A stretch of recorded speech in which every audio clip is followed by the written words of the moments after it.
Hi everyone! Today we're going to see an amazing game played by former world champion Magnus Carlsen. And here we have to go back to year 2004, where Magnus Carlsen was only 13 years old and he was playing against the very strong Dutch Grandmaster Sipke Ernst.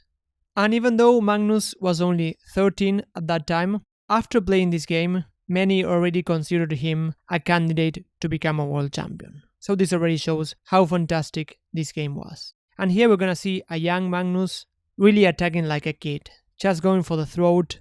But even if this game is very tactical, we'll also see that Magnus was already quite an intuitive player. So let's get started with the game. After e4 and c6, we get a Caro-Kann defense, and after d4 and d5, here Magnus played knight to c3. Here white has many other options like e5 or take on d5, but knight to c3 is a very classical way to approach this opening. And after pawn takes and knight takes, here black played another very classical move, bishop to f5. Black also has other options like knight to d7, but bishop to f5 makes a lot of sense. Black wants to develop the bishop, and after knight to g3 and bishop to g6, black has the idea to go e6, fixing the pawns on the light squares and getting the bishop out of the pawn chain. But there's a minor drawback with this idea, which is that white can go h4, planning to attack the bishop on g6. So here black already has to be a bit careful, because after a natural move like knight to d7, h5 would drop the bishop. That's why black has to get some space for the bishop, and here black normally goes h6. h5 is another option, and after knight to f3 and knight to d7, Magnus played h5. This is still very standard, and after bishop to h7, now white will invite this trade of bishops, and after bishop takes and queen takes, we see that white gained some space on the king side. So in these positions, white gets a slight advantage. And after e6, here white played the move bishop to f4, bishop to d2 is another option, bishop to f4 is a bit more active, and here black played the move knight g to f6, which already shows that black is willing to go for a fight.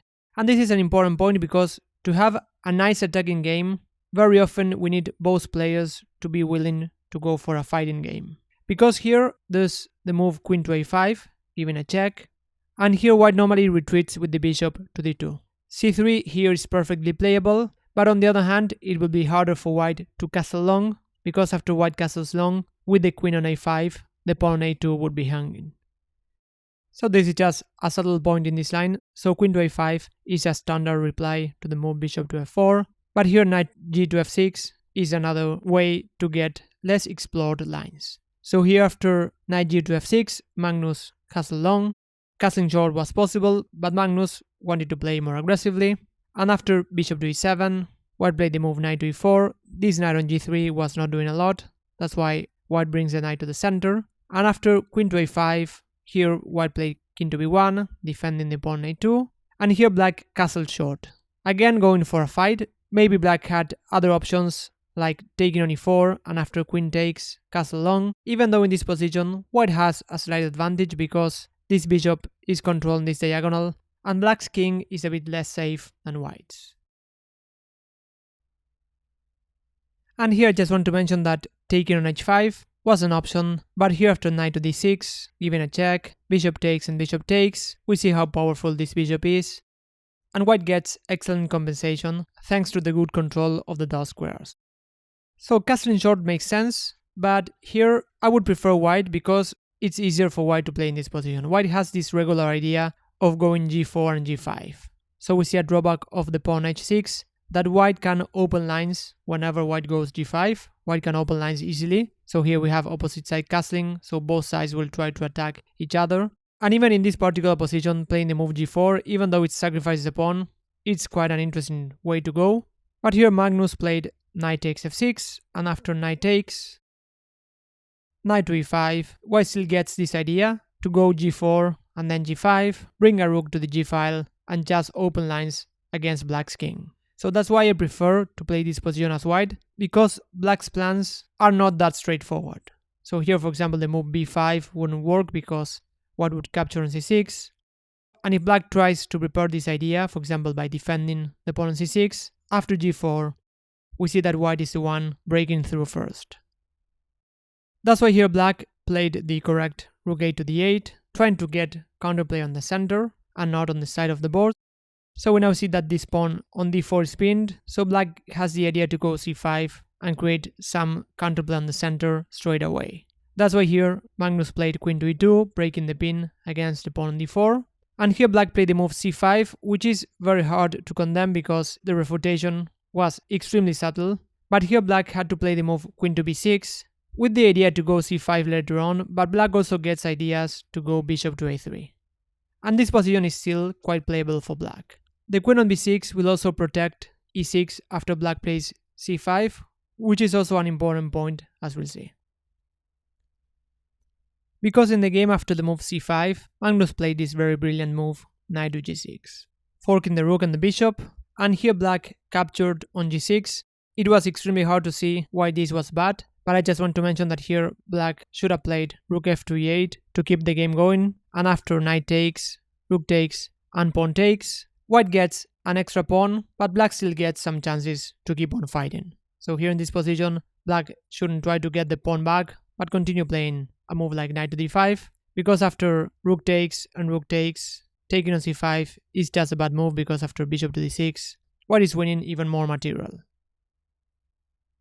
But after knight to g6, black captured on g6, and after queen takes, giving a check, here black played the move king to h8, rook to f7 here doesn't work because after pawn takes, the rook on f7 is pinned, that's why king to h8 is correct, and maybe black saw this idea and thought that black is the one getting an advantage because here taking on e7 is actually not a good move because after knight to d5, black is attacking the bishop and the queen, even though in this position, white might still continue the game by going bishop to d2, but this is definitely not a clear continuation to the game. But Magnus' idea was to take with the pawn on g6, just sacrificing the piece, but opening the h-file for white's pieces. So here in this position, white gets this very strong threat of taking on h6, opening the h-file for the rook. That's why here black played the correct knight to g8, defending the bishop and eyeing the h6 square, but Magnus insisted with this idea and captured on h6. So this is again an amazing game because there's a lot of sacrifices going on many moves ahead. So after bishop takes, here black has to take because white is threatening a discover check by moving the bishop. And here black played the relatively best continuation, captured with the pawn. If knight takes, white gets this very nice checkmate after rook takes, pawn takes, and queen takes. So amazingly in this position, there's no way for black to defend the 7th rank because black would simply capture any piece that goes to the 7th rank, and queen to h7 is following with a checkmate. So after bishop takes h6, black captured with the pawn, and at first sight it seems that black is holding the position, having 2 extra minor pieces, but Magnus saw all of this in advance at 13 years old and played the amazing move rook takes, sacrificing even more material. Here black has to take because after king to g7, rook to h7 is a checkmate, and after knight takes and queen takes, black still gets this problem on the 7th rank, but the game is not over because black has the move knight to f7, preventing queen to h7, and after pawn takes, white still gets the initiative because rook to h1 might be an idea, but it is still not entirely clear how to finish the game. So here black played the move king to g7, and here Magnus played the move rook to d3, just planning to go for a quick checkmate after rook to g3. That's why black played rook to d6, and after rook to g3 and rook to g6, here Magnus played the move queen to e5. So even in this position that Magnus had to see in advance when playing knight to g6, Magnus also had to know that taking on g6 and then grabbing the rook on f8 would actually lose for white. This would be a winning position for white, a winning ending, if not for only one move, which is queen to e1, which gives a checkmate. So we see that the back rank has to be covered.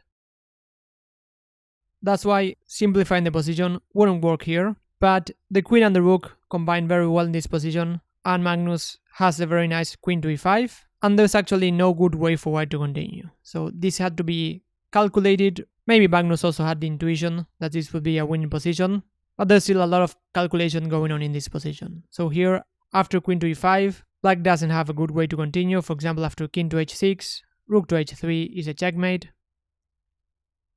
Or after queen to h5, white has a forcing way to win. Queen to h5, given a check and planning to take. That's why rook to h6 is the only way to continue. But after queen to f5, king to h8, and queen to e5, white is forcing a very nice checkmate. So after queen to e5, black tried king takes f7, but here the problem is that after queen to f5, white is collecting material. Here black doesn't have a good way to continue. Rook to f6, as we'll see, will lead to a very nice finish, or if the king tries to run away. Here again, white has to be careful because after capturing the rook, queen to e1 is a checkmate, but white simply covers the first rank by giving a check, and after the king moves, white will simply collect the rook on f8, and then after queen to f7, this rook is also going to fall, so this is just game over. So after queen to f5, rook to f6 tries to keep the material, but here there's a very beautiful finish to this fantastic game. Queen to d7 is actually a very nice checkmate. The g-file is covered by the rook, and these two rooks are actually annoying black to escape, so this is just game over. And probably a nice thing is that black allowed this checkmate to be played on the board, because very often players don't want to get checkmated like this. So this was just a very nice attacking game by Magnus Carlsen. If you enjoyed it, you might want to check this video on the right, where I analyze another attacking game played recently by a more mature Magnus Carlsen.